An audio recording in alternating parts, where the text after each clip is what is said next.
Ang araw ng kasal, para kay Liwanag del Sol, ay hindi lamang pagbubukrod ng dalawang kaluluwa kundi pag-asa ng bagong buhay.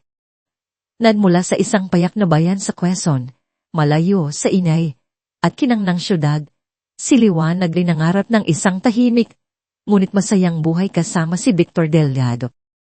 Si Victor, ang iisang tagapagmana ng Delgado Enterprises at Hacienda Paraiso, ay matangkad, makisig, at may angking karisma na madaling nakapagpabighani sa puso ng dalaga. Ngunit, ang kanyang pag-ibig, na tila kasing dingtad ng sikat ng araw sa umaga, ay madalas na nababalutan ng hanilo ng kanyang pamilya lalo na ng kanyang ina, si Doña Elena, at kapatid, si Celeste. Isang probinsyana, ang madalas na bulong ni Doña Elena, na tila lason na sumasama sa bawat salitang lumalabas sa kanyang bibig. Para sa kanya, si Liwanag ay isang dayuhan, isang mantsa sa kanilang marangal na pangalan. Hindi siya nababagay sa ating mundo. Victor, tignan mo ang kanyang dalaw, ang kanyang pananamit. Simple. Hindi elegante. Hindi ito sinasabi ng direkta kay Liwanag. Ngunit ang bawat tingin, bawat bumtong, hininga, at bawat ngiti ni Doña Elena ay isang palaso na tumatagos sa puso ni Liwanag. Si Celeste, naman, mas bata kay Victor, ay hindi rin nagpahuli. Ang mga mapanuksong ngiti at banayad na banlalait ay tila musika sa kanyang tainga, lalo na kapag nakikita niya ang unting paglanta ng ningning sa mga mata ni Liwanag. Sa Hacienda Paraiso, isang palasyo ng kasaganaan at kapangyarihan, pakiramdam ni Liwanag ay laging isang panauhin, hindi isang bahagi ng pamilya. Sinikap niyang makisalamuha, matuto ng mga bagong ugali at gawi na kinasanayan ng mga Delgado. Ngunit ang bawat pagsisikap ay tila isang pader na hindi niya kayang buwagin. Ang kanyang simpleng pag-iisip, ang kanyang busilak na puso na dating pinahahalagahan ni Victor ay naging sanhi ng kanyang pagiging biktima sa mapanuring mata ng lipunan. Ang kanyang tanging takbuhan ay ang kanyang mga munding gawaing kawanggawa sa mga kalapit na barangay, kung saan ang kanyang kabaitan ay tunay na pinahahalagahan. At syempre, ang mga liham niya sa kanyang ama, si Mang Emilio Salazar, na sa kanyang pagkakaalan ay isang simpleng magsasaka sa malalayong bukirin ng Batangas. Sa bawat lihan, inilalabas niya ang kanyang sama ng loob, ang kanyang pagkalito, at ang kanyang matinding pangungulila sa isang taong tunay na nakauunawa sa kanya. Isang ama na, sa kanyang isip, ay nasa likod lamang ng isang simpleng bahay, kubo, nagtatanim ng palay sa ilalim ng araw. Ang gabi ng kasal ay isang englanding pagdiriwang, isang fiesta na nagpapamalas ng yaman at kapangyarihan ng pamilya Delgado. Ang Hacienda Paraiso ay naging isang kaharian ng ilom at kulay. Ang bawat sulok ay pinalamutian ng mga sariwang bulaklak at pinakamahuhusay na disenyo. Tumagsa ang pinakapiling mga personalidad ng lipunan, mga negosyante, politiko, at mga taong may malaking pangalan sa Pilipinas. Nakasuot si Liwanag ng isang napakagandang klahe de boda na sinadya mula sa Europa. Pininturahan ng mga perlas at borda. Ang tela ay malambot at lumulutang sa bawat galaw niya, nagbibigay sa kanya ng alindog ng isang diwata.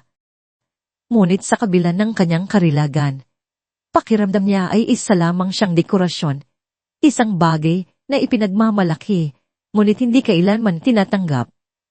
Ang mga pilit na ngiti sa labi niya ay hindi nagawang itago ang lungkot sa kanyang mga mata, ang kaba na bumabalot sa kanyang dibdib. Ang bawat tingin, bawat bulungan ng mga bisita ay tila bumibigat sa kanyang balikat, nagpapaalala sa kanya na siya ay hindi nabibilang. Ang kasiyahan ay nagpatuloy, ang mga tao ay nagsasayawan, nagtatawanan, at iinuman ng mamahaling alak. Ngunit ang kadanapan ay biglang nabalot ng isang nakabibinging katahimikan nang marinig ang matinis na hiyaw ni Doña Elena. "Nasaan?" sigaw niya. Ang kanyang tinig ay nagmistulang kulog sa gitna ng selebrasyon. Ang perlas ng kadiliman. Wala na ang perlas ng kadiliman. Ang mga bisita ay agad na napako sa kanilang kinatatayuan. Ang perlas ng kadiliman, isang dambuhalang itim na perlas na kasing laki ng hinlalaki, ay hindi lamang isang simpleng alahas. Ito ay ang pinakamahalagang pamana ng pamilya Delgado. Isang simbolo ng kanilang yaman, kapangyarihan at kasaysayan. Ang alamat na nagsasabing ito ay may kakaibang kapangyarihan at ang sinumang magnakaw nito ay magdadala ng sumpa sa buong angkan. Ang mga mata ni Doña Elena ay unting lumipat, tulad ng isang mandaragit na naghahanap ng biktima hanggang sa bumagsak sa nanlalamig na mukha ni Liwanag. "Ikaw," sumbat niya. Ang kanyang tinig ay puno ng galit na hindi na maitago. "Ikaw ang nagnakaw. Ikaw ang nagdala ng kahihiyan sa aming pamilya." Si Liwanag ay natigilan. Ang mga salita ay tumama sa kanya tulad ng sundok sa sikmura. "Hindi po, Doña Elena. Wala po akong alam." Ngunit ang matandang ginang ay hindi nakinig. Iminagayway niya ang isang maliit na katiklap na panyo na may bordang inisyal na L. Liwanag Delso na nakita raw sa tabi ng lugar kung saan nakalagay ang perlas. "Ito ang ebidensya, ang iyong panyo. Ikaw lamang ang may lakas ng loob at motibo na gawin ito."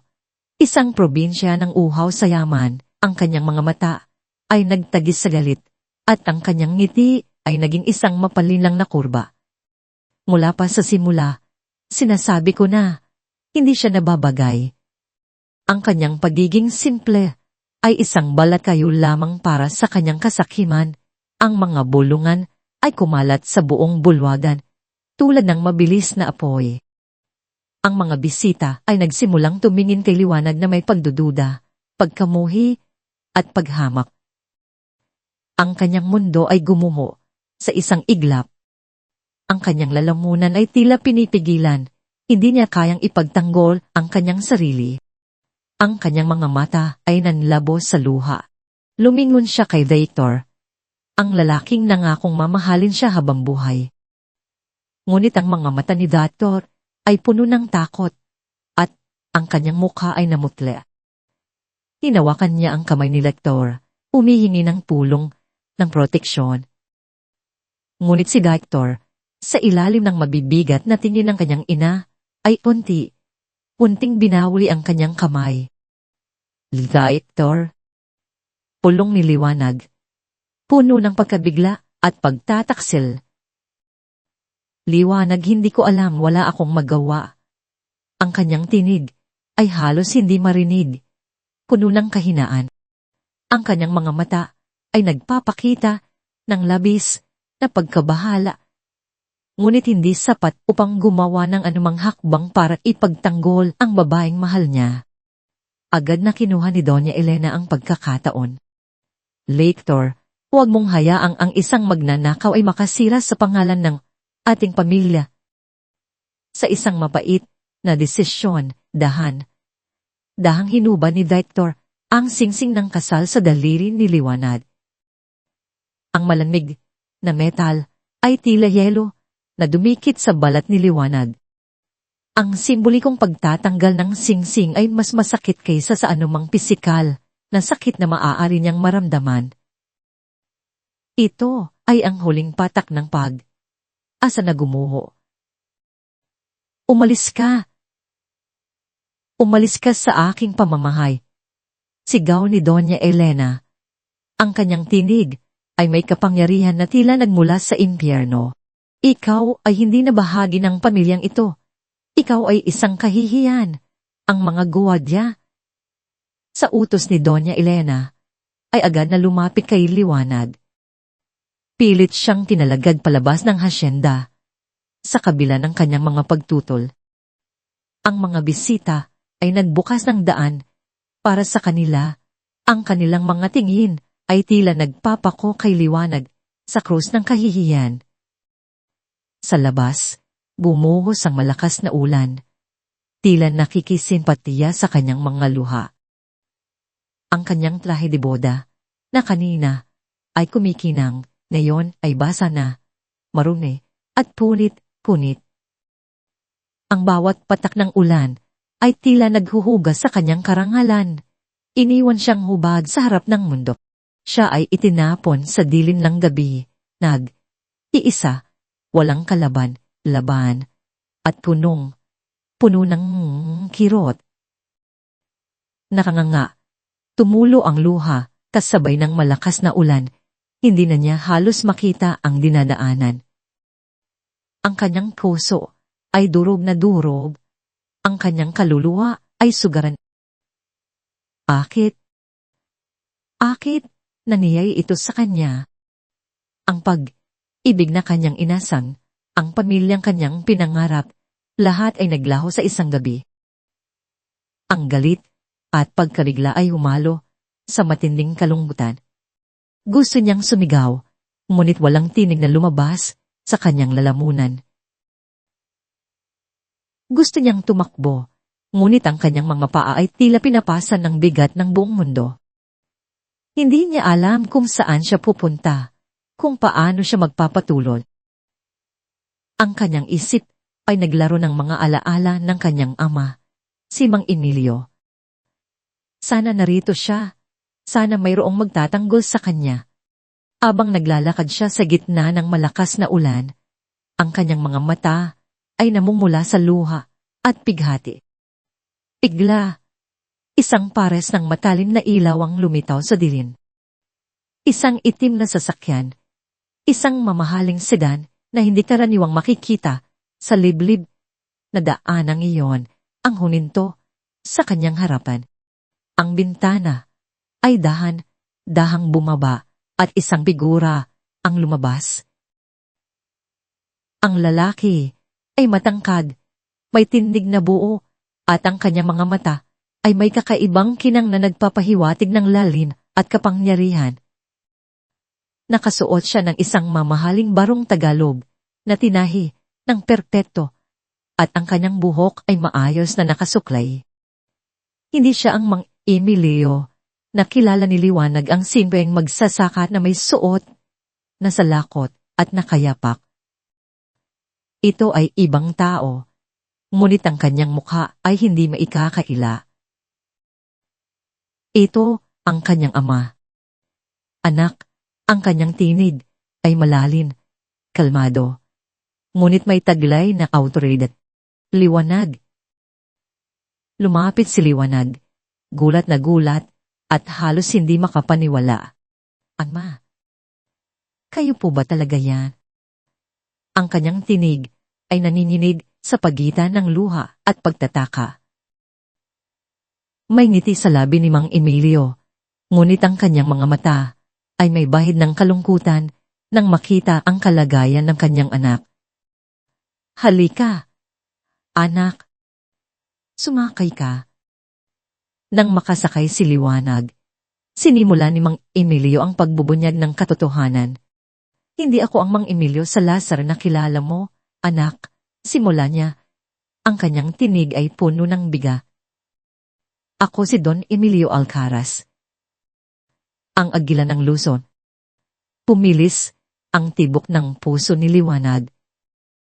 Ang Agila ng Luzon, ang pangalan, ay sumasagisag sa isang misteryosong tikons, isang pinuno sa mundo ng pinansya at real estate, na bihira lamang makita sa publiko, ngunit ang kanyang kapangyarihan ay kasing lakas ng isang bagyo. Sinasabi niyang Agila ng Luzon ay kayang buwagin ng anumang imperyo sa isang iglap, at kayang buuin muli sa isang kisap, mata. Ako ang iyong ama, patuloy ni Don Emilio, ngunit sa loob ng maraming taon, kinailangan kong itago ang aking pagkatao upang protektahan ka mula sa mga kaway ko sa mundo ng negosyo. Sinusubaybayan kita, Liwanag. Alam ko ang lahat ng pagpapahirap na ginawa sa iyo ng mga delgado. Ang kanyang mga mata ay kumikislap sa dilim ng sasakyan. At alam ko rin ang tungkol sa kasamaan ng mga delgado. Alam kong hindi sila karapat, dapat sa pag-ibig at katapatan ng aking anak. Isang nakakapanilabot na ngiti ang sumilay sa labi ni Don Emilio. Sa loob ng maraming taon, tahimik akong bumibili ng lahat ng kanilang mga utang. Ang kanilang delgado, enterprises, ang kanilang mga lupain, pati na ang kanilang hacienda paraiso.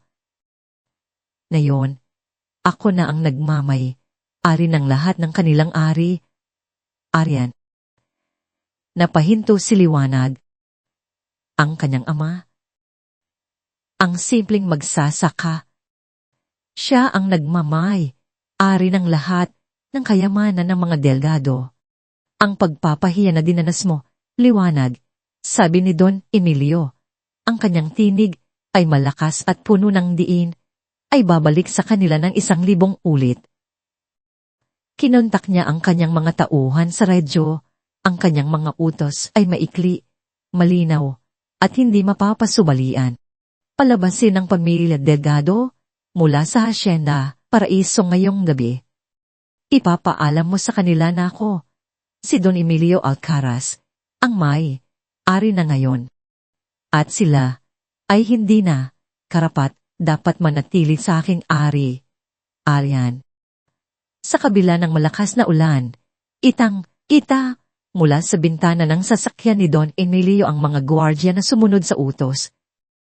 Maya, lumabas sa malaking tarangkahan ng hacienda paraiso ang 3 figura, si Doña Elena, si Victor, at si Celeste. Ang kanilang mga mukha ay puno ng pagkabigla, galit, at matinding pagkalito. Ang kanilang mga eleganteng kasuotan ay basa sa ulan, at ang kanilang mga mata ay nagpapakita ng takot na hindi pa nila naranasan. Sila ay tinaboy sa labas, pulad ng isang basurang itinatapon.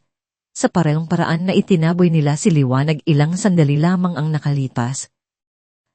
Ang nakangangang mukha ni Doña Elena, ang walang magawang tingin ni Victor, at ang takot na namumutawi sa mukha ni Celeste habang sila ay nakatayo sa ilalim ng malakas na ulan, ay isang tanawin na hindi kailanman malilimutan ni Liwanag. Ito ay isang paunang paghihiganti, isang simbolo ng kapangyarihan na biglang nagbago ng kamay. Ang paghihirap na pinasa ni Liwanag ay ibinalik sa mga nagdulot nito, at sa oras na yon, sa gitna ng unos, naramdaman ni Liwanag ang isang munting kislap ng apoy na nagsisimulang umusbong sa kanyang sugatang puso. Ito ay hindi na apoy ng pag-ibig, kundi apoy ng pagbabago, ng pagbangon. Ang kanyang buhay ay hindi na kailanman magiging pareho. Ang marahas na pagbuhos ng ulan sa labas ng sasakyan ay tila nagpapahiwatig ng bagong simula, isang purgasyon ng nakaraang pighati. Habang humaharurot ang itim na sasakyan palayo sa hacienda paraiso, ang mukha ni Liwanag ay tila pinipinturahan ng mga emosyon, gulat, takot, at unting usbong ng isang bagay na matagal nang natutulog sa kanyang kalooban. Ito ang simula ng kanyang pagbabagong anyo. Dinala ni Don Emilio Alcaraz si Liwanag sa isang mansyon na nakatago sa isang liblib na bahagi ng Tagaytay, malayo sa mga pamilya na puk at ang mapanuring mata ng publiko. Hindi ito isang ordinaryong tahanan. Ang mansyon ay isang obra maestra ng arkitektura, pinaghalong modernong disenyo at tradisyonal na pinumutit, na napapaligiran ng malalagong hardin at nagbibigay ng malawak na tanawin ng lawa ng Taal. Dito, sa ilalim ng gabay ng kanyang ama, magsisimula ang muling paghuhubog sa kanya. Mula ngayon, anak, hindi ka na Liwanag del Sol, wika ni Don Emilio. Habang nakatayo sila sa isang malawak na balkonahe na tanaw ang umuusok na bulkan. Ikaw ay Amihan Alcaraz. Ang pangalang Amihan ay kumalat sa kanyang dila. Isang salita na nagpapahiwatig ng sariwang hangin, isang pagbabago ng panahon at ang likas na kapangyarihan ng kalikasan. Ito ay isang pangalan na sumasalamin sa kanyang natutulog na lakas, isang paalala na kahit ang pinakamahinhin na simoy ng hangin ay maaaring maging isang malakas na bagyo. Para kay Liwanag, ang pangalang Amihan ay hindi lamang isang bagong pagkakakilanlan, kundi isang sumpa, isang pangako na lulutasin niya ang lahat ng pagdurusa na kanyang naranasan. Hindi na siya ang biktima, kundi ang tagapaglikha ng kanyang sariling kapalaran. Ang proseso ng pagbabago ay hindi madali. Ito ay isang matinding pagsubok ng kanyang pagtitiis, ang kanyang kalooban, at ng kanyang buong pagkatao. Nagsimula ito sa pisikal na pagsasanay. Araw, bago pa sumikat ang araw, si Amihan ay nasa training grounds. Aaral siya ng iba't ibang uri ng martial arts mula sa arnis, ang tradisyonal na sining pandigma ng Pilipinas hanggang sa mas modernong self-defense techniques. Ang kanyang mga kalamnan ay sumasakit. Ang kanyang hininga ay kinakapos, ngunit ang bawat patak ng pawis ay nagpalakas sa kanyang determinasyon.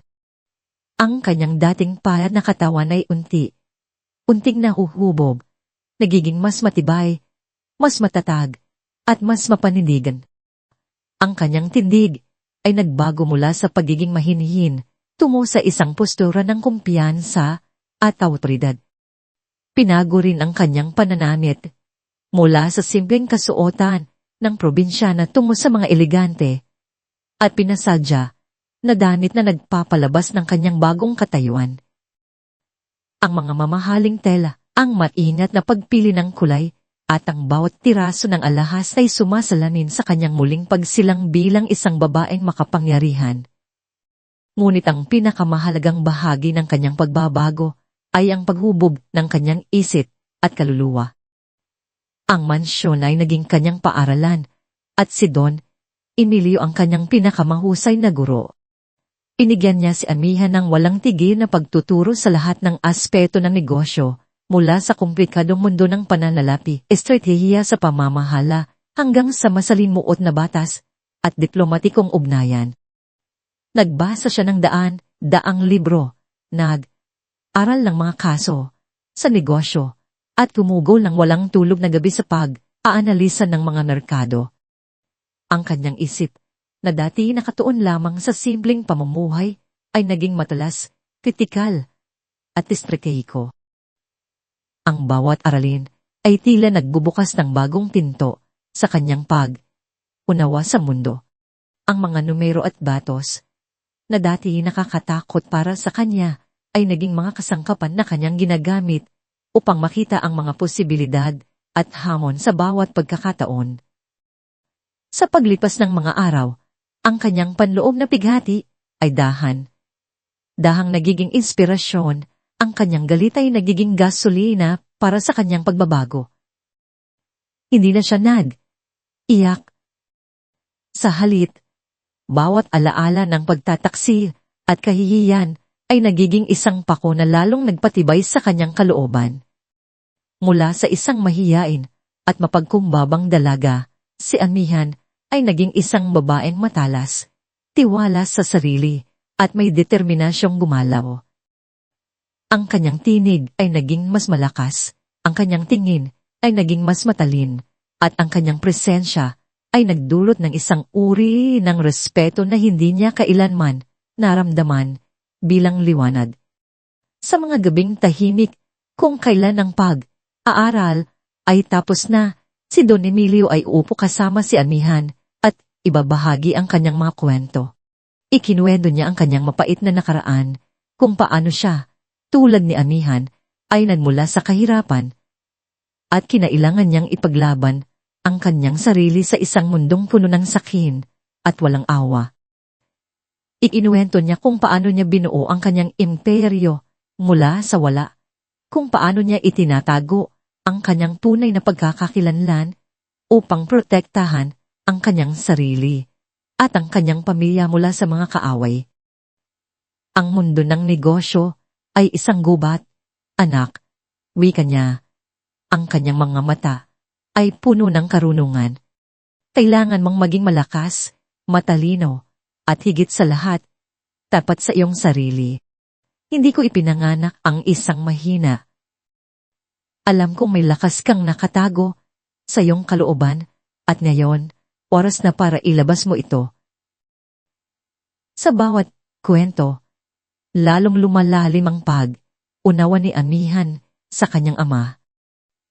Ang dating simpleng magsasaka na kanyang inakala ay naging isang tita ng industriya, isang henyo sa likod ng mga kultina. Hindi lamang niya ito hinangaan, kundi kundi niya itong minahal at iginalang bilang isang mentor, isang gabay sa kanyang bagong buhay. Ang kanilang relasyon ay nagbago mula sa pagiging ama at anak tungo sa pagiging magkaalyado, magkasama sa isang misyon. Ang 6 na buwan ay lumipas na parang isang kisap, mata. Ang araw ng kanyang pagbabalik ay dumating. Si Amihan Alcaraz ay hindi nalalawanag daw sol. Siya ay isang bagong tao, handa nang harapin ang mga nagdulot sa kanya ng pighati.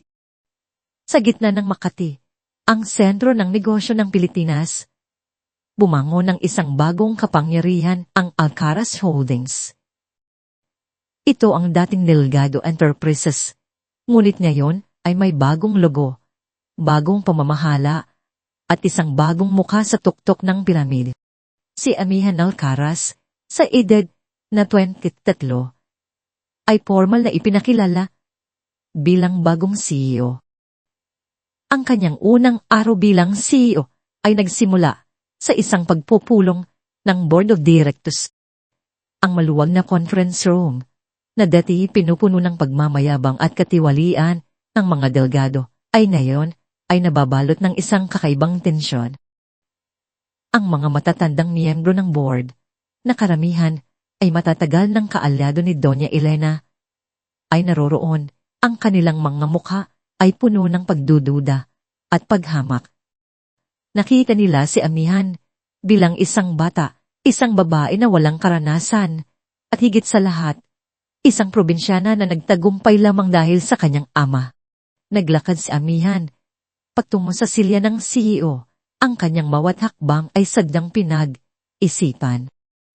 Nakasuot siya ng isang corporate barong Tagalog na binurda ng Pino.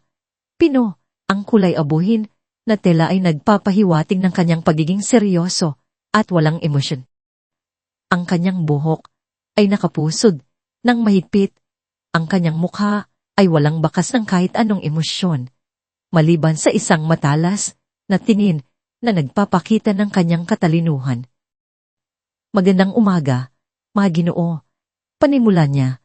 Ang kanyang tinig ay malinaw, kalmado, at may kapangyarihan na tila hindi nababagay sa kanyang edad.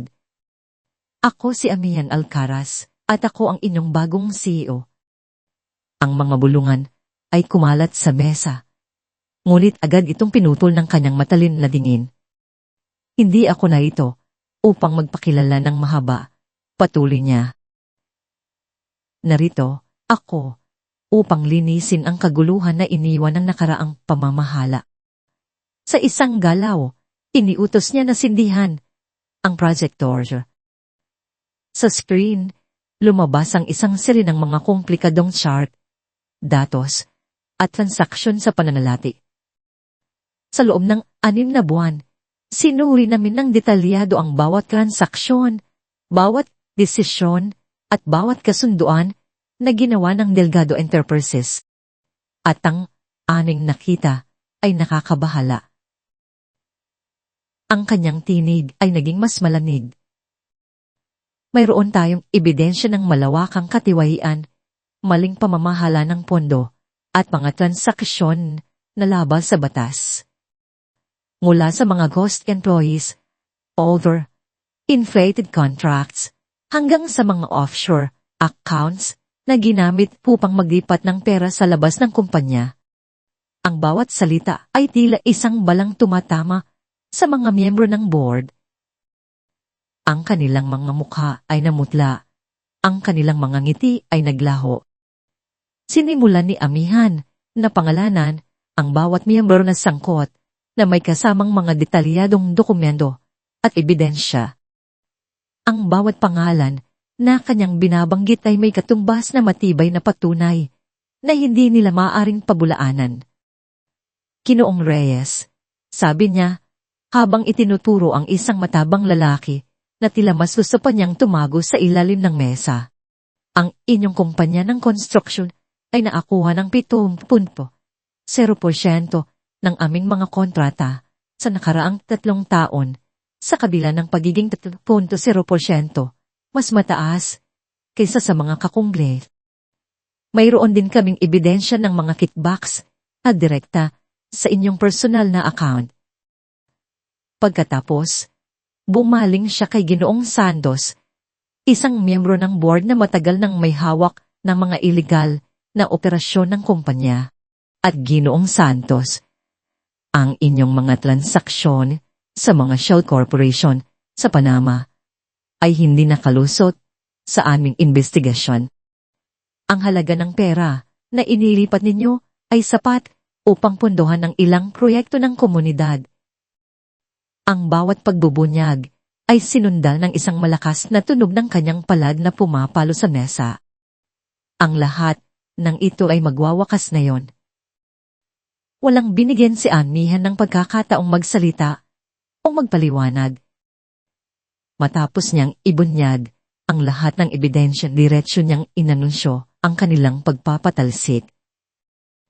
Mula ngayon, ang inyong serbisyo sa Acaras Holdings ay tapos na. May mga abogado na naghihintay sa labas upang ipaalam sa inyo ang mga kasong haharapin ninyo. Ang mga miyembro ng board ay natigilan. Ang kanilang mga mukha ay puno ng galit at pagkabila. Wala silang magawa, kundi ang sundin ang kanyang utos. Sa isang iglap, ang lumang gwardya ay nawala. Pinalitan ng mga bagong pinuno na pinili ni Amihan, mga taong may kakayahan at integridad. Sa huling miyembro na lumabas ng silid, umupo si Amihan, ang kanyang mga mata ay nanatiling matalin. Ang kanyang unang hakbang ay matagumpay. Ang mensahe ay malinaw, si Amihan Alcaraz ay hindi dapat maliitin. Siya ang may hawak ng kapangyarihan ngayon at handa siyang gamitin ito. Samantala, sa labas ng Englanding mundo ng korporasyon, ang pamilya Delgado ay nabubuhay sa isang bangungot. Mula sa yaman at luho ng hasyenda, paraiso, sila ngayon ay naninirahan sa isang maliit, spolid na apartment sa isang libilid na bahagi ng Maynila. Ang kanilang mga dating damit ay ipinagbili na at ang kanilang mga pagkain ay pinagkakasya na lamang. Si Doña Elena, na dati isang reyna, ngayon ay isang mapait na babae, ang kanyang mukha ay puno ng galit at po. Hindi niya matanggap ang kanyang kapalaran. Ang bawat umaga ay ginugugol niya sa pagmumura kay Amihan at pagpaplano ng kung ano ang tatawagin niyang huling paghihiganti. Ang kanyang dating network ng mga impluwensyal na tao ay tumalikod sa kanya at siya ay nananatiling isa na babalot sa kanyang sariling kapaitan. Si Celeste naman, na dating mahilig sa sociality lifestyle at pagsusubal, ay lalong lumubog sa kanyang tradiksyon. Ang kanyang mga dating kaibigan ay iniwan siya at ang kanyang mga utang ay lalong lumalaki. Ang kanyang mga pagnanakaw ay nagpapatuloy. Ngunit hindi na para sa luho, kundi para sa kanyang susunod na pustahan. Ang kanyang pagkatao ay unting nawawala, pinapalitan ng desperasyon at kahirapan. Si Victor, ang dating tagapagmana na may kinang sa mata, ngayon ay isang basad na tao. Nawala ang kanyang karangalan, ang kanyang kayamanan, at ang kanyang pag-ibig. Nagtatrabaho siya sa iba't ibang mababang posisyon bilang kargador sa palengke, driver ng tricycle, at kung minsan ay construction worker. Ang kanyang mga kamay, na dati sanay sa mamahaling pena, ngayon ay puro kalyo at sugat. Ang kanyang katawan ay pagod, ngunit ang kanyang isip ay laging ginugulo ng isang bagay, ang alaala ni Liwanag. Sa bawat paghihirap na kanyang dinaranas, lalong lumalaki ang kanyang pagsisisi. Naaalala niya ang ngiti ni Liwanag, ang kanyang kabaitan, at kung paano niya ito pinabayaan sa pinakamadilim na sandali nito. Ang sakit ng pagtataksil ay mas mabigat kaysa sa anumang sakit pisikal. Paulit, ulit niyang iniisip ang mga sandaling dapat ay ipinagtanggol niya si Liwanag. Ang mga salitang dapat ay sinabi niya. Ngayon, huli na ang lahat. Isang gabi, habang naglilinis ng maliit na apartment na tinitirhan nila, narinig ni Victor ang mahinang bulungan mula sa silid ni na Doña Elena at Celeste. Nakadikit ang kanyang tena sa pinto. Pinilit niyang pakinggan ang kanilang pinag-uusapan. Hindi ko na kaya, ina, bulong ni Celeste. Ang kanyang tinig ay nanginginig. Kailangan ko ng pera. Kailangan kong manalo ulit. Naubos na ang lahat ng ibinigay mo sa akin. Huwag kang alala, anak, sagot ni Doña Elena. May plano ako. Pabalik tayo. Maghihiganti ako sa amihan na yan. Pero paano, ina? Paano kung malaman nila ang tungkol sa perlas? Halos pabulong na tanong ni Celeste. Puno ng tako. Ang pagsusugod ko, ang utang ko, wala na akong magagawa. Akala ko, makakatulong kung kukunin ko ang perlas para may pambayad ako sa utang ko. Tapos ituturo ko kay Liwanag dahil ayoko makita siyang mas masaya pa sa akin. Hindi ko inakala na ganito ang mangyayari. Natigilan si Victor. Ang kanyang puso ay tila tumigil sa pagtilok. Ang perlas, ang kadiliman, ang pagtataksil ni Celeste, ang pag-amin sa kanyang sariling kasalanan. Ang lahat ng piraso ng puzzle ay biglang nagkabit. Nadinig niya ang bawat detalye kung paano kinuha ni Celeste ang perlas mula sa vault, kung paano niya sinadya na iwan ang panyo ni Liwanag, at kung paano siya nagplano na ibenta ang perlas upang bayaran ang kanyang malalaking utang sa pagsusugal. Ang lahat ay dahil sa kanyang inggit kay Liwanag at sa pag-aalala ni Victor dito. Hindi niya napigilan ang kanyang sarili. Lumakad siya papalayo sa pinto. Ang kanyang isip ay nabalot sa isang nakakabingi na ingay. Ang sakit ng katotohanan ay mas masahol pa kaysa sa anumang sugat.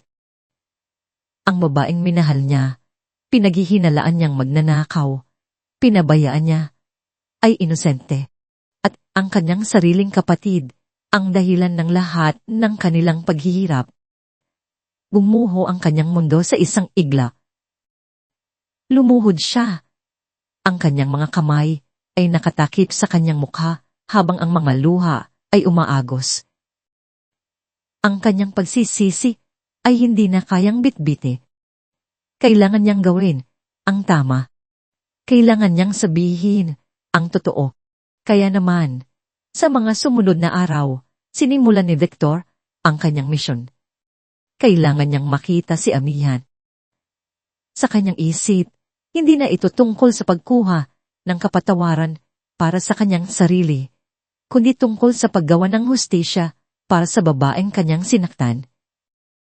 Pumunta siya sa bagong head office ng Alcaraz Holdings, ang Dining Delgado Enterprises.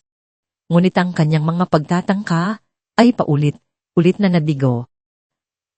Ang mga gwardya ay hindi siya pinapayagang makapasok, tinatawag siyang isang bigara, at pinapaalis. Wala kang appointment, Inoo. Bika ng isang gwardya. Ang kanyang tingin ay puno ng paghamak. Hindi ka maaring pumasok dito. Ngunit hindi sumuko si Vector.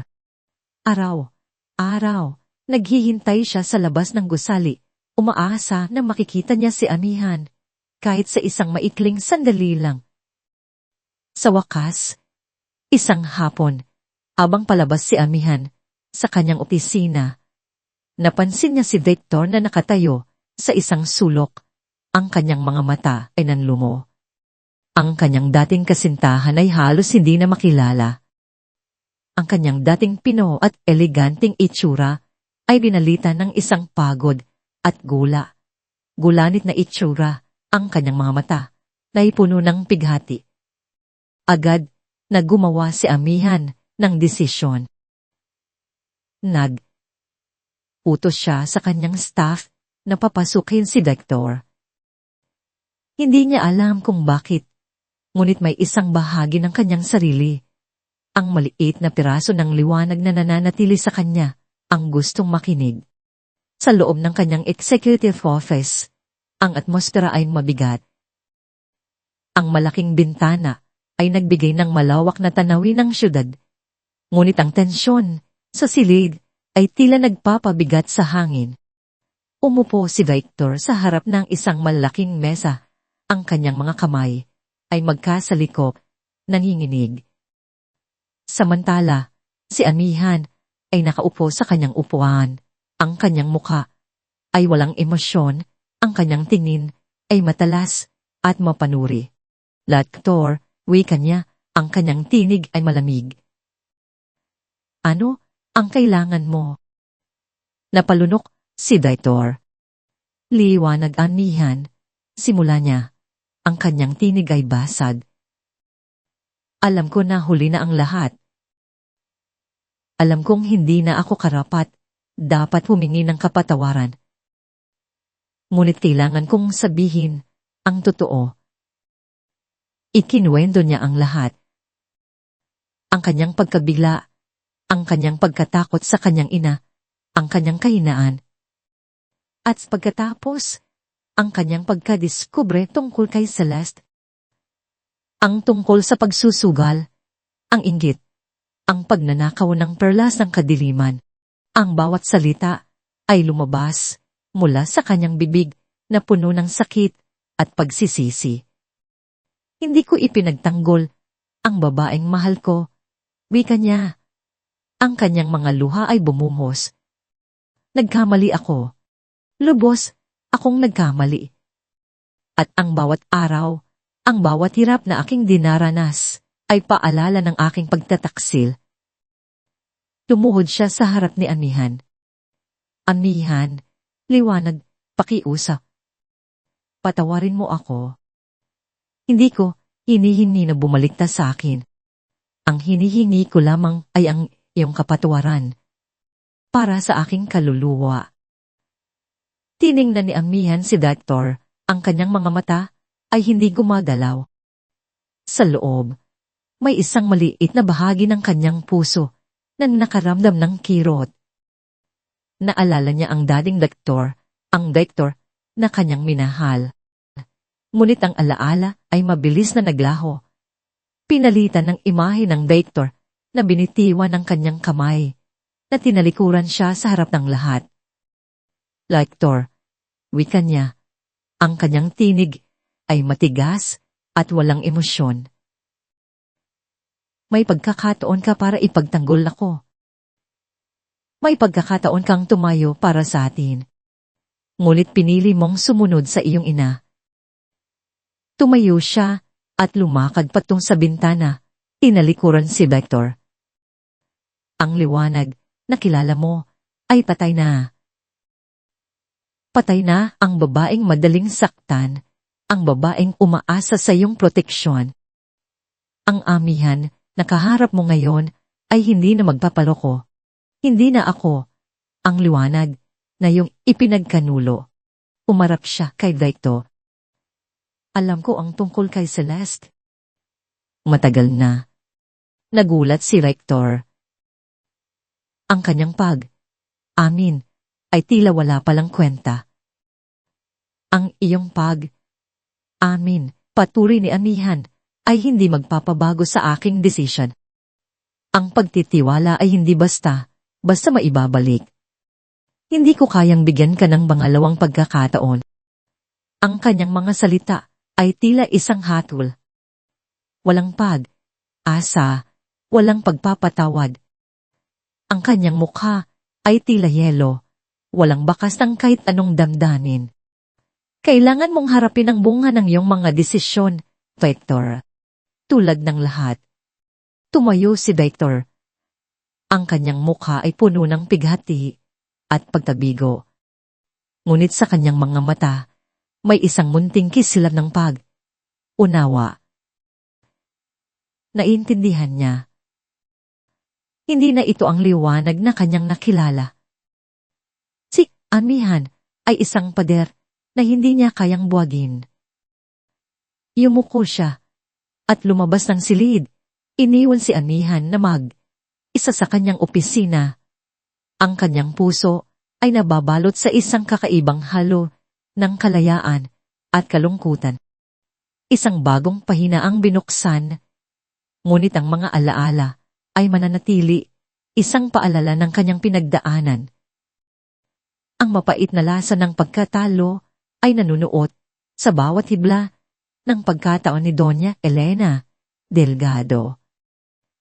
Sa loob ng maliit, maalikabok na apartment na ngayon ay tinatawag nilang tahanan, ang dating reyna ng Hacienda Paraiso ay tila isang tigring nakakulong, naglalakad sa pagitan ng mga mumurahing kasangkapan.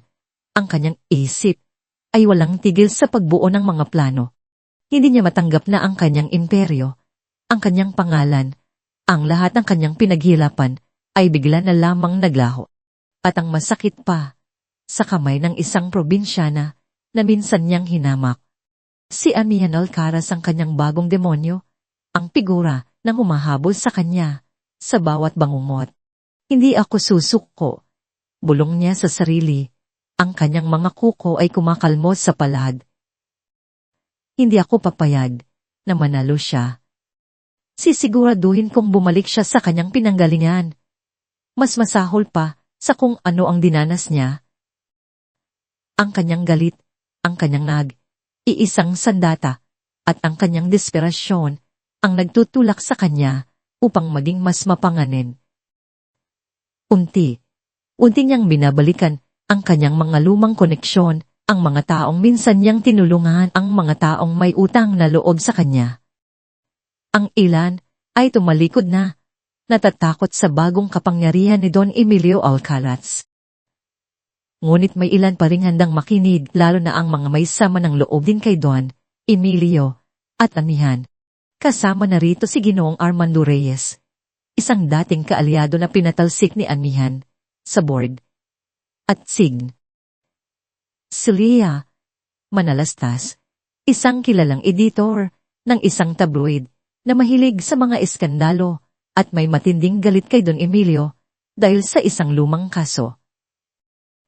Ang planong ito ay hindi lamang paghihiganti, kundi pagbawi ng ating karangalan, wika ni Doña Elena sa kanila, sa isang madilim na silid sa likod ng isang restaurant.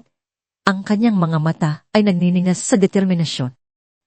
Gagamitin natin ang kanilang sariling laro laban sa kanila. Ipakikita natin sa publiko kung sino talaga si Amihan Alcaraz, isang uhaw sa kapangyarihan na gumamit ng pandaraya para magnakaw ng ating ari-arian. Ang kanilang plano ay detalyado at makamandag.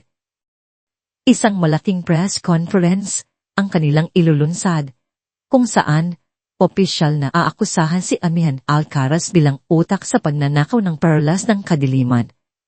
Ipapakita ni Doña Elena ang mga ebidensya na nagpapatunay na si Amihan bilang liwanag del sol ang siyang nagplano ng lahat, na ang buong senaryo ay isang glandeng pagtatanghal upang sirain ang kanilang pamilya at sakupin ang kanilang kayamanan.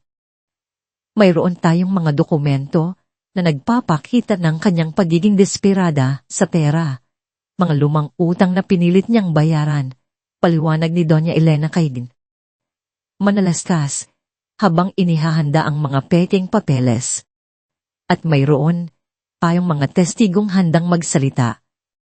Mga dating tauhan sa hasyenda na sasabihing nakita nila si Liwanag na gumagala malapit sa boat bago ang insidente. Sasabihin din nila na si Liwanag ay dating nagkukuwento tungkol sa kanyang mga pangarap na maging mayaman. Ang mga peking testigo ay inihanda. Ang kanilang mga kuwento ay pinagtagpi upang maging paniwala. Isang dating hardinero na sinuhulan ang malaking halaga, ang sasabihing nakita niya si Liwanag na may hawak na isang kakaibang bagay na tila perlas sa araw ng kasal. Ang dating katulong na pinaputol ni Amihan dahil sa katiwalian, ang magsasabing nakarinig siya ng uusap ni Liwanag sa telepono tungkol sa isang malaking plano. Bawat detalye ay pinag-aralan upang maging matibay ang kanilang kaso laban kay Amihan. Kapag natapos ang press conference na ito, Amihan Alcaraz ay mawawalan ng lahat. Bulong ni Doña Elena, ang kanyang ngiti ay masamyo. Ang kanyang reputasyon ay masisira at ang kanyang imperyo ay guguho sa kanyang mga kamay. At ang delgado, ang muling babangon. Subalit, ang bawat galaw ni Doña Elena ay hindi lingid sa kaalaman ni na Don Emilio at Amihan. Ang agila ng Luzon ay hindi lamang isang matalinong negosyante, kundi isang mastermin sa intelihensya. Ang kanyang network ay malawak, umaabot sa bawat sulok ng lipunan, at ang bawat bulungan sa mundo ng negosyo ay nakakarating sa kanya. Inaasahan ko na ang ganitong pagkilos mula kay Doña Elena. Anak, wika ni Don Emilio kay Amihan, habang nakaupo sila sa loob ng opisina nito. Ang tanawin ng syudad ay kumikinang sa ilalim ng buwan. Ang isang taong tulad niya ay hindi tatanggap ng pagkatalo ng ganoon kadali. Mas gugustuhin pa niyang sirain ang lahat kaysa makita kang nagwawagi. Ang kanyang mga mata ay tila nagbabasa sa bawat posibleng senaryo. Ngulit ang kanyang desperasyon, ang kanyang magiging tahinan. Akala niya mas matalino siya, ngunit ang lahat ng kanyang ginagawa ay isang bukas na libro sa atin. Si Amihan naman, matapos marinig ang kanyang ama, ay walang ipinapakitang anumang emosyon.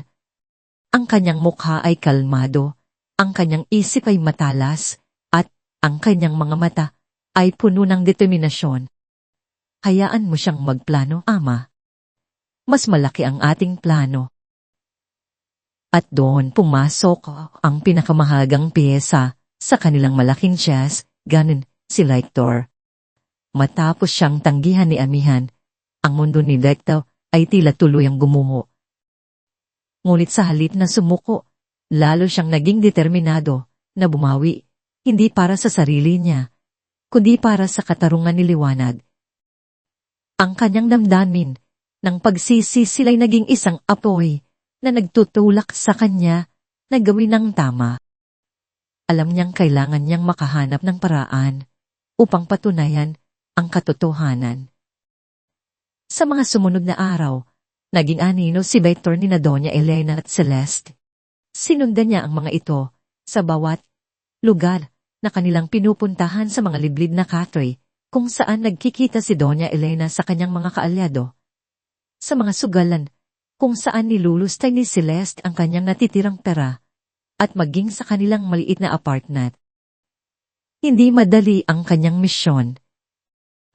Maraming beses siyang muntikang mamuli. Ngunit ang kanyang determinasyon ay mas malakas kaysa sa kanyang takot. Nagsuot siya ng simple, halos gulanit na damit upang hindi makilala at palaging may dalang isang maliit na recording device na nakatago sa kanyang bulsa. Isang gabi, habang nagtatago, si Victor sa labas ng apartment ni na Doña Elena, narinig niya ang malakas na pag-uusap ni na Celeste at isang kaibigan sa telepono. Ang bintana ay bagyang nakabukas at ang boses si Celeste ay malinaw na naririnig. Hindi ko na alam ang gagawin ko, Martha. Bulong ni Celeste, ang kanyang tinig ay puno ng desperasyon. Gusto ko nang sumuko. Ang perlas ang lahat ng ito kasalanan ko. Napahinto si Victor. Mabilis niyang inilabas ang kanyang recording device at itinutok sa bintana. Oo, ako ang kumuha ng perlas ng kadiliman, patuloy ni Celeste. Ang kanyang boses ay tila bumibitaw sa kanyang konsensya. Galit na galit ako kay Liwanag. Kasi lahat ng atensyon ni Victor nasa kanya. Nagsiselos ako. Tapos, kailangan ko ng pera para sa utang ko sa sugal. Akala ko, madali lang. Ituturo ko kay Liwanag. Walang makakapansin. Pero ngayon, lahat ng ito gulo na. Narinig din ni Victor ang uusap ni Celeste tungkol sa kanyang mga transaksyon sa sugal, ang kanyang malalaking utang, at kung paano siya ginamit ni Doña Elena para sa kanyang mga plano. Isang masakit na katotohanan ang bumulaga kay Victor. Ang lahat ng pagdurusa ni Liwanag ay dahil sa inggit at kasakiman ng kanyang sariling kapatid. Hindi lamang iyon. Sa loob ng ilang araw, sinimulan ding tingnan ni Victor ang mga lumang papeles na naiwan sa apartment. Sa gitna ng kaguluhan, nakita niya ang isang ledger na may nakatagong sipin ng mga transaksyon. Ito ay mga bank statements na nagpapakita ng malalaking halaga na ililipat mula sa Delgado Enterprises patungo sa iba't ibang offshore accounts sa Cayman Islands at Panama sa ilalim ng pangalan ng isang shell corporation na pag-ari ni Doña Elena. Ito ay ang malinaw na ebidensya ng money laundering. Ang bawat dokumento, bawat recording ay isang kutsilyo na hunihiwa sa kanyang puso, ngunit ito rin ang nagbibigay sa kanya ng lakas upang magpatuloy. Sa isang madilim na gabi, lihim na nagtungo si Victor sa opisina ni Amihan, na kung saan ay alam niyang mayroon pa rin gumaganang security system na kinokontrol ng kanyang ama. Sa tulong ng isang dating kasamahan sa hasyenda na pinagkakatiwalaan ni Victor, nakapasok siya. Iniwan niya ang isang USB drive sa desk ni Amihan, kasama ang isang maikling liham na nagsasabing, para sa katarungan. Sana ay sapat na ito. Hindi na siya naghintay. Alam niyang ang kanyang misyon ay tapos na. Kinabukasan, nang matagpuan ni Amihan ang USB drive at ang liham, walang bakas ng gulat sa kanyang mukha. Tiningnan niya ang mga nilalaman ng USB drive. Ang kanyang mga mata ay kumikislap sa tuwa at panalo. Ang audio recording ni Celeste, ang mga transaksyon sa sugal, ang mga offshore account ni Doña Elena. Lahat ng ebidensya ay kumpleto at hindi mapapasubalyan. Ang trap ay handa na. Ang grand ballroom ng isang five-star hotel sa Makati ay pinupuno ng mga pinakakilalang personalidad sa media. Ang mga flash ng kamera ay walang tigil, ang mga mikropono ay nakatutok sa gitna ng entablado. At ang bawat reporter ay sabik na sabik sa kung ano ang ibubunyag ni Doña Elena Delgado. Ipinagmalaki niya ang press conference na ito bilang ang katotohanan sa likod ng pagbagsak ng Delgado Empire. Pumasok si Doña Elena, nakasuot ng isang porma na itim na terno, ang kanyang buhok ay maayos na nakasuklay at ang kanyang mukha ay puno ng huwad na kumpiyansa. Sa kanyang tabi ay si Celeste, na pinilit niyang bihisan ng maayos, ngunit ang kanyang mga mata ay hindi na itago ang takot at pagkabalisa. Magandang araw sa inyong lahat, panimula ni Doña Elena, ang kanyang tinig ay malakas at puno ng drama. Narito ako ngayon upang ibunyag ang isang malaking kasinungalingan, isang pagtataksil na sumira sa aming pamilya at nagwawasak sa aming pangalan. Sinimulan niya ang kanyang kuwento, ang kanyang mga salita ay tila isang matamis na awitin ng kasinungalingan. Ipinahayag niya na si Amihan Alcaraz bilang Liwanag del Sol, ang tunay na mastermind sa pagnanakaw ng perlas ng kadiliman. Siya ay isang mapalinlang, isang uhaw sa kapangyarihan na ginamit ang kanyang pagiging inosente upang makapasok sa aming pamilya at pagkatapos ay sirain kami mula sa loob. Ipinakita niya ang mga ebidensya, mga peking dokumento na nagpapakita ng mga utang ni Liwanag, ang mga pahayag ng mga saksing pinahirapan niya sa pagsasanay, at ang kanyang panyo na may nakabulda pa ring inisyal ni Liwanag. Bawat salita, bawat dokumento ay dinisenyo upang sirain ang pangalan ni Amihan. Ang mga reporter ay abala sa pagkuha ng litrato at pagtatala. Ang kanilang mga mukha ay puno ng pagkabigla at kuryosidad. Hindi lamang niya ninakaw ang perlas ng kadiliman. Patuloy ni Doña Elena, ang kanyang tinig ay umabot sa suktulan ng galit.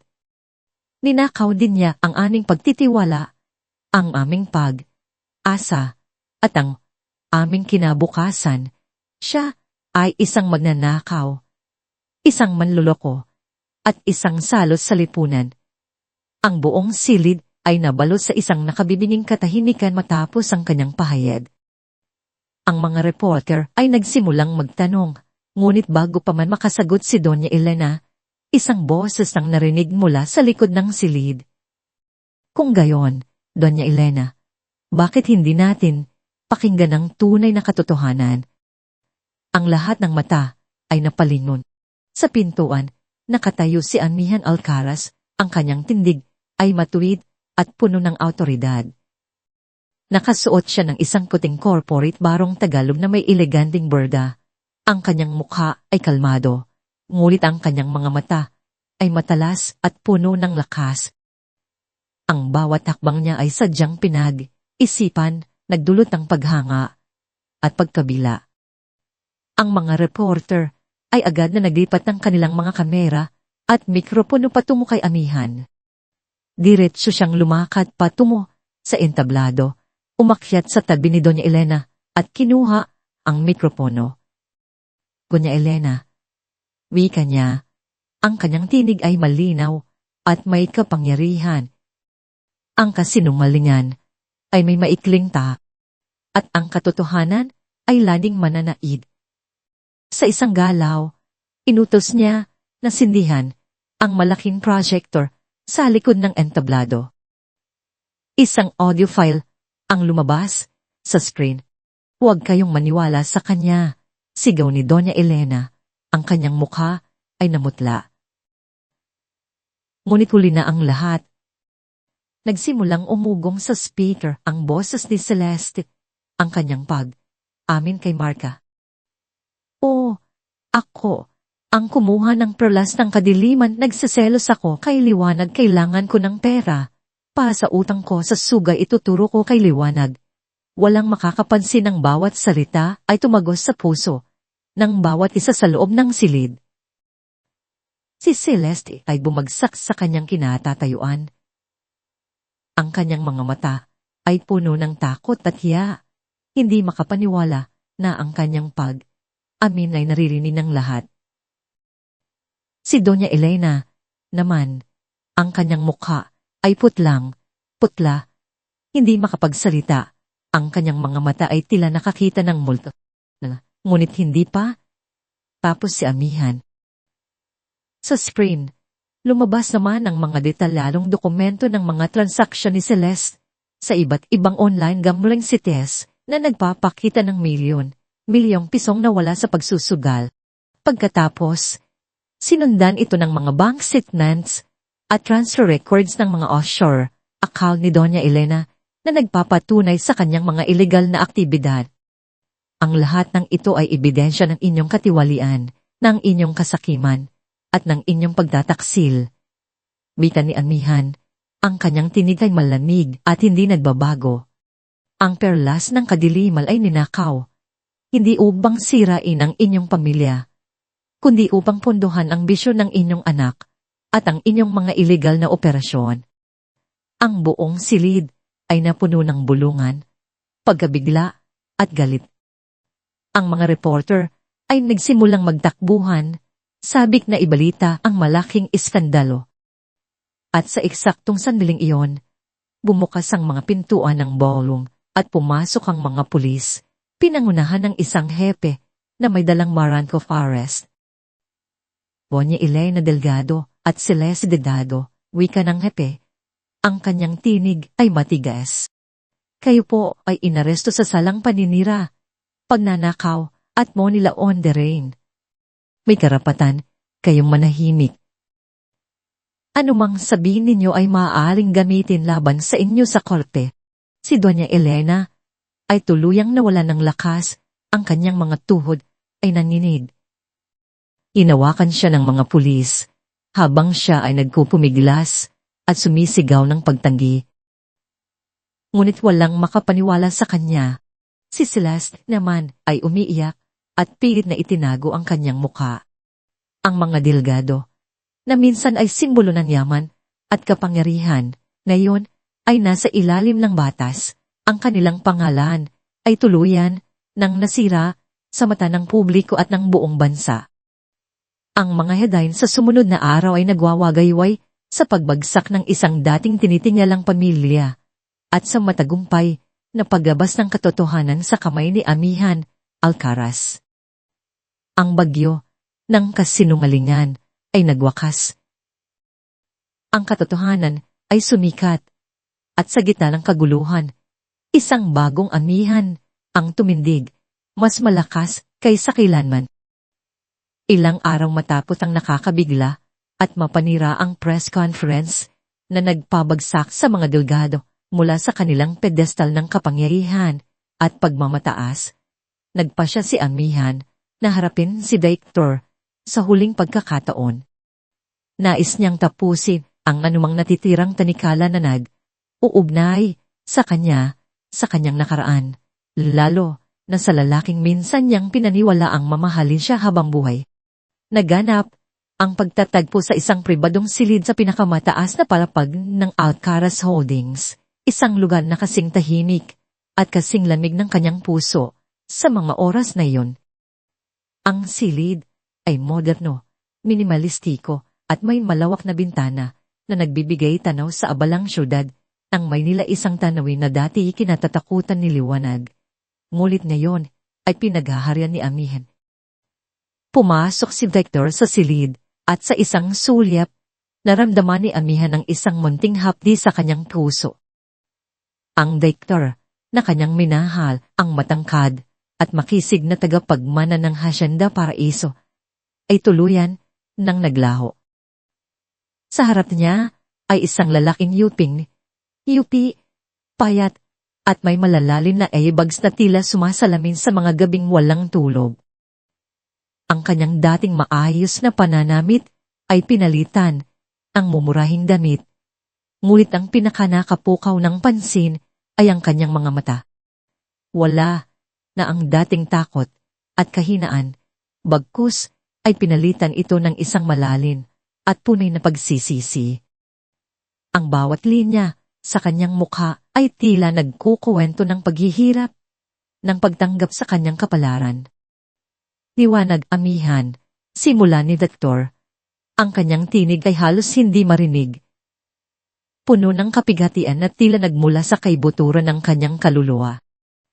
Ang kanyang mga kamay ay magkasalikop, nanginginig. Alam kong wala akong karapatang humingi ng anuman. Wala akong karapatang makita ka o humarap sa iyo. Ngunit kailangan kong sabihin ang salamat. Napaangat ng kaunti ang ulo ni Director at sa kanyang mga mata. Nakita ni Amihan ang pag-agos ng mga luha. Salamat sa paglalantad, ang katotohanan. Kahit na ito ang tuluyang nagwasak sa akin, sa aming pamilya, alam kong ito ang tanging tamang gawin. Pinabayaan kita, Amihan. Nagpakaduwag ako sa harap ng aking ina. Pinili kong pakinggan ang kanyang mga paninira kaysa sa aking puso. Ipinagtanulog kita. Wala akong kapatawaran sa aking ginawa. Ang bawat salita ni Director ay tila isang balang tumatama sa pader ng yelo na binuo ni Amihan sa kanyang puso. Sa loob, isang munting bahagi ng kanyang kalooban, ang nananatiling alaala ni Liwanag, ay nakaramdam ng kirot. Naalala niya ang mga matatamit na pangako ni Victor, ang kanyang mga yakap, ang kanyang mga halik na minsan niyang inakala ay magiging kanlungan niya habang buhay.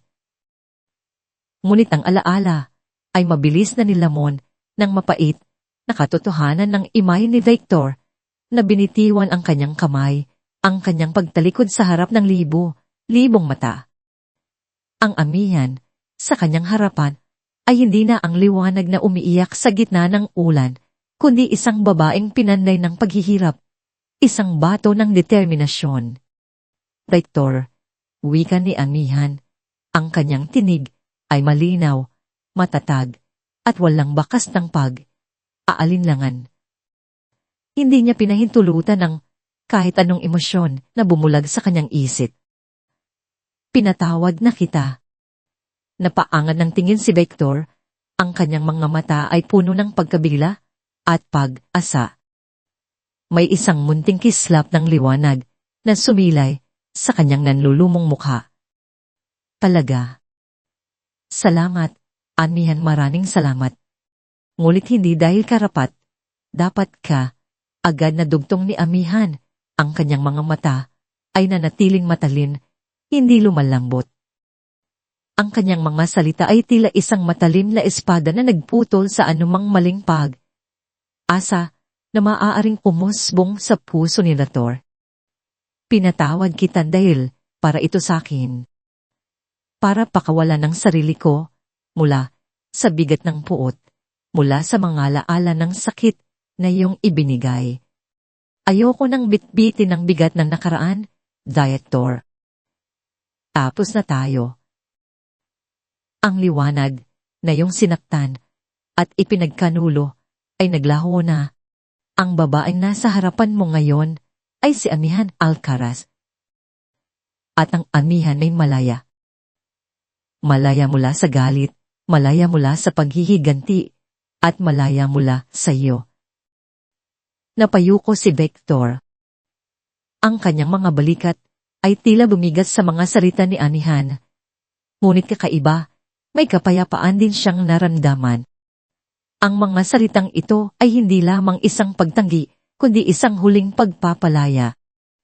Hindi na siya maghihintay ng ikalawang pagkakataon. Dahil wala na ito. Naintindihan niya. Naiintindihan ko. Bulong niya. Ang kanyang tinig ay halos nawawala.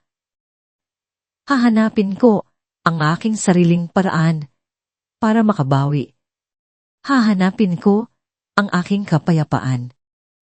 Umaasa akong sana ay mahanap mo rin ang sa iyo. Isang munting ngiti na halos hindi makita ang sumilay sa labi ni Amihan.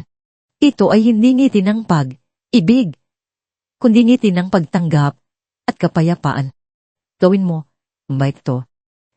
Ang iyong landas ay iyo. Ang akin ay akin. At hindi na magtatagpo ang ating mga landas. Ang pahinang iyan ng aking buhay ay tapos na. Tumayo si Victor.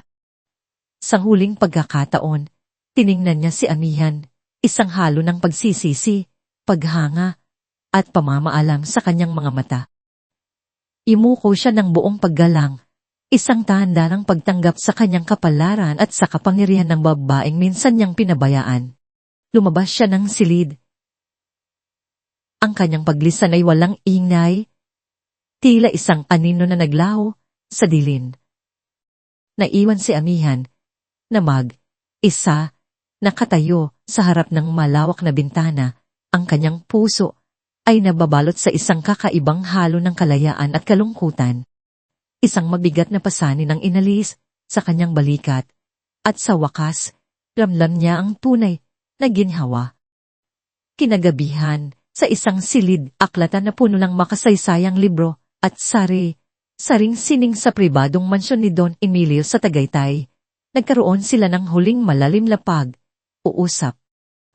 Ang silid ay pinupuno ng mahinang liwanag mula sa isang lumang chandelier at ang init mula sa fireplace na lumilikha ng isang kapaligiran ng kapayapaan at karunungan. Si Don Emilio ay nakaupo sa kanyang paboritong upuan. Ang kanyang mukha ay puno ng pagmamalaki habang nakatingin sa kanyang anak. Si Amihan naman ay nakaupo sa isang silya sa harap niya, andang pakinggan ang bawat salita. Anak, ipinagmamalaki kita, wika ni Don Emilio. Ang kanyang tinig ay malalim at malumanay. Ang kanyang mga mata, na karaniwang matalin at seryoso, ay puno ng pagmamahal at paghanga. Mas mabilis ikang nagbago at naging matatag kaysa sa aking inaasahan. Ipinakita mo ang lakas, talino at tapang na akala ko ay nakatago lamang sa mga alamat. Ipinakita mo ang katatagan ng isang tunay na alkaraz at higit pa sa aking inaasahan. Ipinakita mo na ang dugo ng agkilan ng Luzon ay dumadaloy sa iyong mga uga. Salamat, Ama, tugon ni Amihan. Ang kanyang tinig ay puno ng taos, pusong respeto. Kung wala po kayo, ang lahat ng ito ay hindi mangyayari. Kayo ang nagbigay sa akin ng pangalawang buhay ng pagkakataon na bumangon. May utang pa ako sa iyo, anak, ani Don Emilio. Ang kanyang mukha ay naging seryoso, ngunit may bahid pa rin ng kalungkutan sa kanyang mga mata. Ang dahilan kung bakit ko itinago ang aking pagkatao at kung bakit ako naging maingat ay mas malalim pa sa inaakala mo. Matagal na akong may mga kaaway sa mundong ito, mga taong nagnanais na sila ay ng aking imperyo dahil sa aking pagtangging sumama sa kanilang korap na sistema. Mayroon ding mga personal na kahidya sa aking nakaraan na nagturo sa akin ng matinding pag-iingat at ayokong madamay ka sa gulong iyon. Ang mawala ang iyong ina, ipinangako ko sa kanya na poprotektahan kita sa abot ang aking makakaya, kahit na nangangahulugan iyon ng pagiging malayo sa iyo at pagtago ng aking tunay na pagkakakilanlan. Ipinaliwanag ni Don Emilio ang kanyang sariling paglalakbay mula sa kahirapan, ang kanyang pakikipaglaban sa sistema, at kung paano niya binuo ang kanyang imperyo mula sa wala, na laging nakatago sa anino, upang manatiling ligtas ang mga mahal niya sa buhay. Nang makita kitang inapi, liwanag, naramdaman ko ang aking sarili sa iyo. Ang pagkauhaw sa hustisya, ang kakayang bumangon mula sa abo. Kaya pinaghahandaan kita, hindi lamang bilang tagapagmana ng aking yaman, kundi bilang isang tunay na lider na bubuo ng sarili mong pangalan, sarili mong pamana, at masigit pa sa kaya kong abutin. Ang lahat ng aking pinaghirapan ay hindi lamang para sa akin, kundi para sa iyo, at sa mga susunod pang henerasyon ng Alcaraz. Tumayo si Don Emilio at lumapit sa kanyang desk. Kinuha niya ang isang selyadong sobre na may tatak ng Alcaraz Holdings. Ngayon, Amihan, oras na para kunin mo ang iyong trono. Ang Alcaraz Holdings ay opisyal lang sa iyo. Iginawad ko na sa iyo ang lahat ng karapatan at responsibilidad bilang CEO at punong tagapagmana. Inabot niya ang sobre kay Amihan. Lumikha ka ng iyong sariling legacy. Gamitin mo ang kapangyarihan, hindi lamang para sa sarili mo, kundi para sa mas nakararani. Gamitin mo ito upang maging boses ang mga walang boses at ilaw sa dilim ng kawalan ng pag-asa. Kinuha ni Amihan ng sobre. Ang kanyang mga mata ay puno ng matinding pangako. Sa kanyang mga kamay, naramdaman niya ang bigat ng isang bagong simula, ng isang responsibilidad na mas malaki pa kaysa sa inaakala niya. Hindi po ako bibigo, Ama, wika niya, ang kanyang tinig ay natatag at puno ng determinasyon. Pangako, hindi lamang ito para sa pagpapalago ng negosyo, kundi para sa lahat ng tulad ko na minsan ay nawalan ng pag-asa. Bubuo ako ng isang pamana na magiging ilaw sa dilim. Isang simbolo ng pag-asa at pagbamon para sa ating bayan. Yumakap si Don Emilio sa kanyang anak, isang yakap na puno ng pagmamahal, paggalang, at buong pagtitiwala. Alam ko, amihan. Alam ko. Sa sandaling iyon, ang kanilang mga puso ay nag-ugnay, hindi lamang bilang ama at anak, kundi bilang mga kaalyado na may parehong pananaw at misyon. Ang kwento ni amihan ay nagsisimula pa lamang at siya ay handang harapin ang lahat ng hamon. 6 na buwan ang lumipas na parang isang kisat mata, ngunit sa bawat araw na lumipas, lalong lumalim ang pagbabago sa buhay ni amihan. Ang dating liwanag del sol, ang probinsya ng hiya at mapagkumbaba, ay tuluyan nang naglaho. Sa kanyang lugar ay umusmong si Amihan Alcaraz, isang CEO na kasing tatas sa pamamahala ng isang multi-bilyong pisong korporasyon. Kasing elegante sa mga social gathering at kasing galing sa paghawak ng kapangyarihan. Siya ay naging isa sa mga pinakabatang at pinakarespetadong personalidad sa mundo ng negosyo sa Pilipinas. Ang kanyang pangalan ay nakilala hindi lamang sa lokal na merkado, kundi maging sa ibang bansa. Ang Alcaraz Holdings, sa ilalim ng kanyang pamamahala, ay lumago ng gusto. Mula sa pagiging isang conglomerate na nakatuon sa real estate at hospitality, pinalawak ni amihan ang saklaw nito sa mga bagong larangan tulad ng renewable energy, sustainable agriculture, at teknolohiya. Ang bawat proyekto ay hindi lamang tungkol sa tubo, kundi sa pagtulong din sa komunidad. Nagtatag siya ng mga programa para sa edukasyon sa mga liblib na lugar, nagpundar ng mga medical outreach program, at nagbigay ng suporta sa mga maliliit na negosyante. Ang kanyang pananaw ay hindi lamang sa pagpapalago ng kayamanan, kundi sa pagpapalago ng lipunan. Ipinakita niya sa mundo na ang kapangyarihan ay maaring ganitin para sa kabutihan, isang pamana na minana niya sa kanyang ama at sa kanyang dating sarili. Isang umaga, habang ang Maynila ay unting ginigising ng bagong araw, nakatayo si amihan sa malawak na balkonahe ng kanyang executive office. Ang kanyang opisina ay nasa pinakamataas na palapag ng Alcaraz Tower, isang modernong gusali na sumisimbolo sa kanyang tagumpay. Nakasuot siya ng isang eleganteng puting corporate dress, ang kanyang buhok ay nakapusod ng maayos, at ang kanyang mukha ay kalmado at puno ng kapayaran. Tiningnan niya ang tanawin ng syudad. Ang araw ay unting sumisikat sa silangan, nagbibigay liwanag sa bawat sulok ng metropolis.